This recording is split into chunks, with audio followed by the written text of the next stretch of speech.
നമസ്കാരം. മുൻ മുഖ്യമന്ത്രിയും നിലവിലെ പ്രതിപക്ഷ നേതാവുമായ പിണറായി വിജയന്റെ വസതിയിൽ ഇഡി നടത്തിയ കള്ളപ്പണ റെയ്ഡിന് പിന്നാലെ തിരുവനന്തപുരം നഗരത്തിൽ CPM ഗുണ്ടകൾ അഴിച്ചുവിട്ട അക്രമങ്ങൾ വെറും ഒരു സ്വാഭാവിക ജനരോക്ഷമൊന്നുമല്ല, മറിച്ച് കൃത്യമായ തിരക്കഥയനുസരിച്ച് പാർട്ടി നേതൃത്വം ആസൂത്രണം ചെയ്ത കനത്ത ഗൂഢാലോചനയാണെന്നതിന്റെ ഞെട്ടിക്കുന്ന തെളിവുകളാണ് ഇപ്പോൾ പുറത്തുവരുന്നത്. ഈ കേസിൽ അറസ്റ്റിലായ CPM പാളയം ലോക്കൽ കമ്മിറ്റി മുൻ കൗൺസിലറുമായ IP ബിനുവിന്റെ ജാമ്യ ഹർജി കോടതി തള്ളിയതോടെ CPM ഔദ്യോഗിക നേതൃത്വം ഒന്നടങ്കം കടുത്ത നിയമക്കുരുക്കിലേക്ക് വീണിരിക്കുകയാണ്. കേന്ദ്ര അന്വേഷണ ഏജൻസിയുടെ ഉദ്യോഗസ്ഥരെ ആക്രമിച്ച സംഭവത്തിന് പിന്നിൽ കൃത്യമായ പാർട്ടി നിർദ്ദേശമുണ്ടായിരുന്നു എന്നതിന് ബിനുവിന്റെ സ്വന്തം ഫേസ്ബുക്ക് പോസ്റ്റ് തന്നെയാണ് ഇപ്പോൾ ഏറ്റവും വലിയ ഡിജിറ്റൽ തെളിവായി മാറിയിരിക്കുന്നത്. ഡിജിറ്റൽ തെളിവുകളുടെയും ഫോൺ കോളുകളുടെയും അടിസ്ഥാനത്തിൽ ഗൂഢാലോചന കുറ്റത്തിന് CPM സംസ്ഥാന നേതാക്കളെ കൂടി പ്രതി ചേർക്കാൻ ഇഡി നീക്കം തുടങ്ങിയതോടെ AKG സെന്റർ കടുത്ത ആശങ്കയിലാണ്. പോലീസിന് മുന്നിൽ കീഴടങ്ങുന്നതിന് തൊട്ടുമുമ്പ് IP ബിനു ഫേസ്ബുക്കിൽ പങ്കുവച്ച ഒരു കുറിപ്പിലെ വരികൾ CPMന്റെ കല്ലറ തോണ്ടുന്ന ഒന്നായി മാറിയിരിക്കുകയാണ്. പിടിച്ചതല്ല പിടി കൊടുക്കുന്നതാണ്. പാർട്ടി ഏൽപ്പിച്ച ഉത്തരവാദിത്തങ്ങൾ 100% ആത്മാർത്ഥതയോടുകൂടി ചെയ്യും എന്നതാണ് എന്റെ നിലപാടും ശരിയുമെന്നാണ് ബിനു പോസ്റ്റിൽ വ്യക്തമാക്കിയിരിക്കുന്നത്. ഇവിടെ ഇതിനേക്കാൾ വലിയൊരു പരസ്യ കുറ്റസമ്മതം ഇനി ഈ കേസിൽ ഇഡിക്ക് ആവശ്യമുണ്ടെന്ന് തോന്നുന്നില്ല. കേന്ദ്ര ഉദ്യോഗസ്ഥരെ വഴിയിൽ തടഞ്ഞു നിർത്തി വധശ്രമം നടത്താനും വണ്ടികൾ അടിച്ചു തകർക്കാനും പാർട്ടി തന്നെ ഏൽപ്പിച്ച ഉത്തരവാദിത്തം താൻ 100% ആത്മാർത്ഥതയോടെ ചെയ്തു തീർത്തു എന്നാണ് ഈ കമ്മ്യൂണിസ്റ്റ് നേതാവ് വിളിച്ചു പറയുന്നത്. ഭരണഘടനാ സ്ഥാപനങ്ങളെയും നിയമ സംവിധാനത്തെയും വെല്ലുവിളിക്കാൻ ഗുണ്ടകൾക്ക് കൊട്ടേഷൻ നൽകുന്നത് പാർട്ടി നേതൃത്വമാണെന്ന് ഇതോടെ പകൽ പോലെ വ്യക്തമായി. വധശ്രമം, ഔദ്യോഗിക കൃത്യനിർവഹണം തടസ്സപ്പെടുത്തൽ തുടങ്ങിയ കടുത്ത ജാമ്യമില്ലാ വകുപ്പുകൾ ചുമത്തിയിട്ടുള്ളത് കൊണ്ട് തന്നെ IP ബിനുവിന് ഇനി ദീർഘനാൾ ജാമ്യം ലഭിക്കാതെ ജയിലിൽ കിടക്കേണ്ടി വരുമെന്ന് നിയമവിദഗ്ധർ അടക്കം ചൂണ്ടിക്കാട്ടുന്നു. IP ബിനുവിന്റെ ഈ ഒരു മണ്ടൻ പോസ്റ്റിന് പിന്നാലെയാണ് കേസ് അട്ടിമറിക്കാൻ CPM സംസ്ഥാന കമ്മിറ്റി അംഗവും ജില്ലാ സെക്രട്ടറിയുടെ ചുമതലയുമുള്ള AA റഹീം നേരിട്ട് കളം പിടിച്ചത്.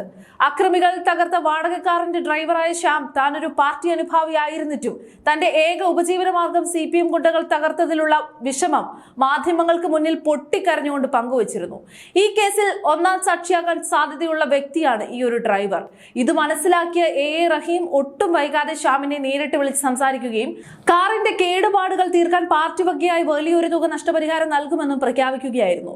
പുറമേക്ക് ഇതൊരു മാനുഷിക പരിഗണനയായി ഒക്കെ തോന്നുമെങ്കിലും പാർട്ടി കഴിയുന്നത്ര വിചാരണ വേളയിൽ കേസിന്റെ ഭാവി നിശ്ചയിക്കുന്ന ഏറ്റവും നിർണായകമായ സാക്ഷിയെ പണം നൽകി പ്രലോഭിപ്പിക്കാനും ഒപ്പം നിർത്താനുമുള്ള പ്രത്യക്ഷ നീക്കമായാണ് ഇഡി ഇതിനെ കോടതിയിൽ തുറന്നു കാട്ടാൻ പോകുന്നത്. നിയമ സംവിധാനങ്ങളെ വെല്ലുവിളിച്ചുകൊണ്ട് MP പദവിയിൽ ഇരിക്കുന്ന ഒരാൾ പ്രതികൾക്ക് വേണ്ടി സാക്ഷിയെ സ്വാധീനിക്കാൻ ശ്രമിച്ചത് കോടതിയും അതീവ ഗൗരവത്തോടെയാണ് കണ്ടത്. ഇതാണ് ബിനുവിന് ജാമ്യം നിഷേധിക്കപ്പെടാൻ പ്രധാന കാരണമായതും AA റഹീമിനെ വലിയൊരു നിയമക്കുരുക്കിലേക്ക് ചാടിച്ചതും.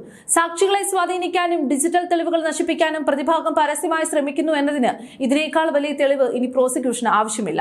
ഇഡിക്ക് നേരെയുണ്ടായ ഈ ഒരു ആക്രമണത്തിൽ ക്രമസമാധാന തകർച്ച ചൂണ്ടിക്കാട്ടി കേസ് CBIക്ക് വിടാൻ ഹൈക്കോടതിയിൽ ഹർജികൾ വരാനിരിക്കുകയാണ്.